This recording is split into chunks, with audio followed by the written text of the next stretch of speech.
परमात्मा के लिए कुछ भी असंभव नहीं है।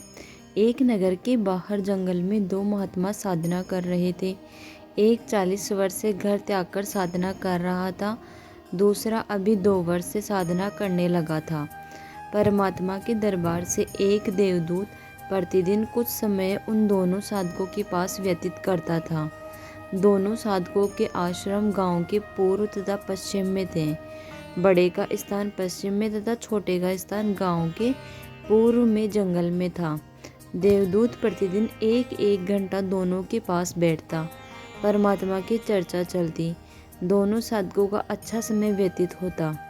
एक दिन देवदूत ने भगवान विष्णु जी से कहा कि भगवान, कपिला नगरी के बाहर आपके 2 परम भक्त रहते हैं। श्री विष्णु जी ने कहा कि एक परम भक्त है, दूसरा तो बनावटी भक्त है। देवदूत ने विचार किया कि जो 40 वर्ष से साधनारत है वह पक्का भक्त होगा, क्योंकि लंबी लंबी दाढ़ी, सिर पर बड़ी जटा है और समय भी 40 वर्ष बहुत होता है। देवदूत बोला कि हे प्रभु, जो 40 वर्ष से आपकी भक्ति कर रहा है वह होगा परम भक्त। प्रभु ने कहा, नहीं, दूसरा जो 2 वर्ष से साधना में लगा है। प्रभु ने कहा कि देवदूत, मेरी बात पर विश्वास नहीं हुआ। देवदूत बोला, प्रभु ऐसा नहीं है, परंतु मेरी तुच्छ बुद्धि यही मान रही है कि बड़ी आयु वाला भी अच्छा भक्त है। श्री विष्णु जी ने कहा कि कल आप देर से पृथ्वी पर जाना। दोनों ही देर से आने का कारण पूछेंगे तो आप बताना कि आज प्रभु जी ने हाथी को सुई के नाके से निकालना था, वह लीला देखकर आया हूँ, इसीलिए आने में देरी हो गई।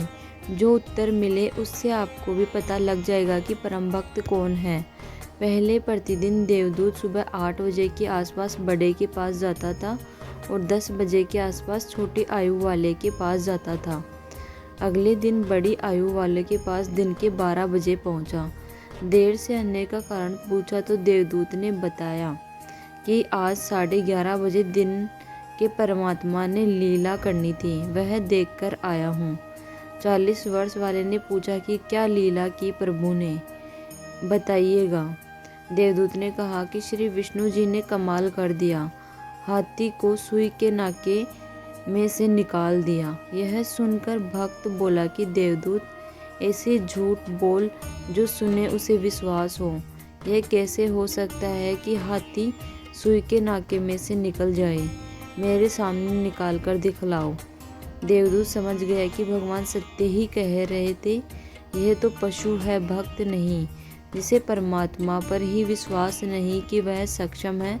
जो कार्य मानव नहीं कर सकता, परमात्मा कर सकता है। उसकी भक्ति व्यर्थ तथा बनावटी है। देवदूत नमस्ते करके चल पड़ा और छोटे भक्त के पास आया। भक्त ने देरी से आने का कारण पूछा तो देवदूत ने संकोच के साथ बताया कि यही कहीं यह कोई गलत भाषा न बोल दे। कहा कि भक्त, क्या बताऊं? परमात्मा ने जो अचरज कर दिया, कमाल कर दिया, देखकर आंखें फटी की फटी रह गई। परमात्मा ने हाथी को सुई के नाके धागा डालने वाले छिद्र के अंदर से निकाल दिया। यह सुनकर भक्त बोला कि देवदूत जी, इसमें आश्चर्य की कौन सी बात है? परमात्मा निकाल दे पूरी पृथ्वी को सुई के नाके में से, हाथी तो बात ही क्या है।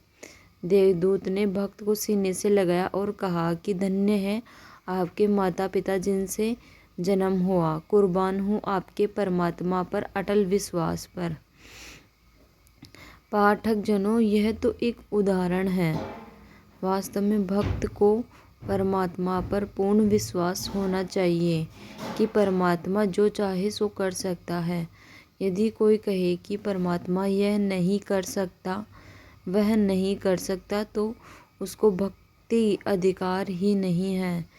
क्यों अपना समय भक्ति का नाटक करके व्यर्थ करे?